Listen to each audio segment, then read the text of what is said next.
Dr. Diamond. I just want to start off the video by saying thank you. And I really loved and appreciated this class. I've seen my growth and development through my confidence and ability to teach mathematics. I specifically saw how this played out in my placement at Gaines Elementary School. Many of our lessons happened to coincide with what the students were being taught, so it was helpful to have been working with the standards and breaking it down in class to better my own understanding, so then I can better explain and support my students in the best way possible. I specifically saw this play out when my students were working on fractions and when we were working on fractions in class. We had just finished the reading of Mary Ann Warrington's writing on how children think about division with fractions.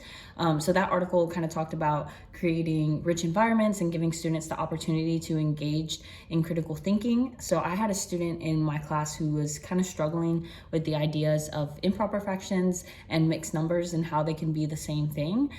So I noticed that another student at that table, she kind of knew what was going on and how they could be the same thing, and breaking it down. So I had them talk to each other and just kind of guided their thinkings and helped scaffold them until she kind of better understood. So I kind of took what we worked on the readings and played it out in my student teaching. So I thought that was really cool. This course has kind of changed my vision just over time and my understanding of how the process and implementation of teaching practices kind of go and how to do it, the how-to thing of everything.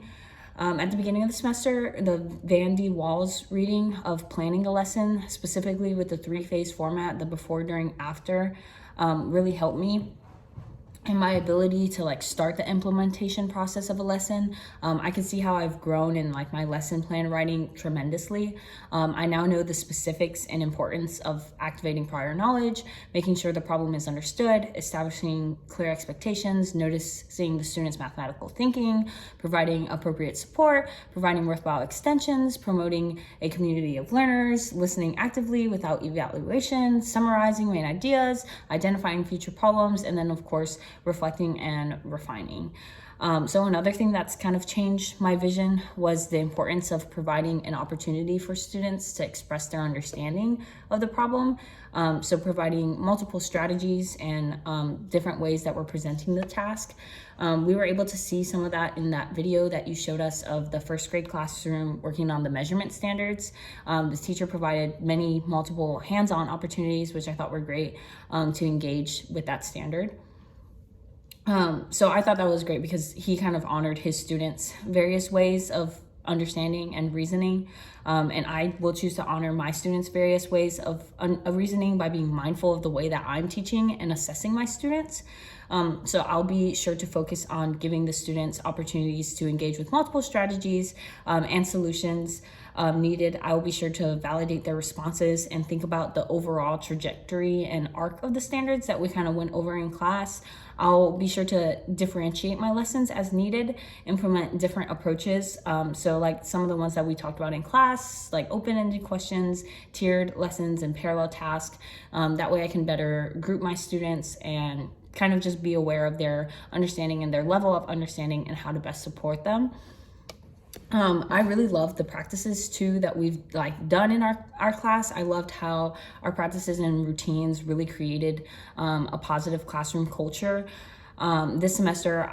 And I want to take the positive classroom culture that we created this semester and establish that in my future classroom. So this includes just general positivity and with behavior towards the students. So you were really great about just being open with us and connecting with us and being positive with us, and even in your emails, your affirmations, having us do frequent table talks before sharing with the whole class, and then of course your seating and how that helped us build relationship with our peers. You're very intentional and very organized, and I really appreciate that, and I kind of want to establish that in my future classroom as well.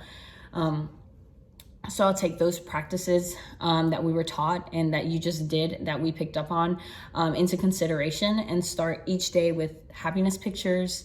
I'll implement that by, at the beginning of the semester, reaching out to my students and their grown-ups and establishing a good relationship with them. So at the end of each week, I can have that connection to send out an email or text or Classroom Dojo to parents and their students and ask them to submit happiness pictures.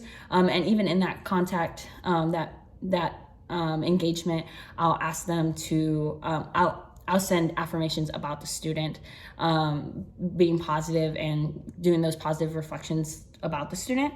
I'll be mindful of my intention and organization for presenting standards and plans. I plan on implementing certain standards to engage critical thinking, like starting off standards with reading a book, such as like how big is a foot, to get students to think about measurement standards specifically with that one.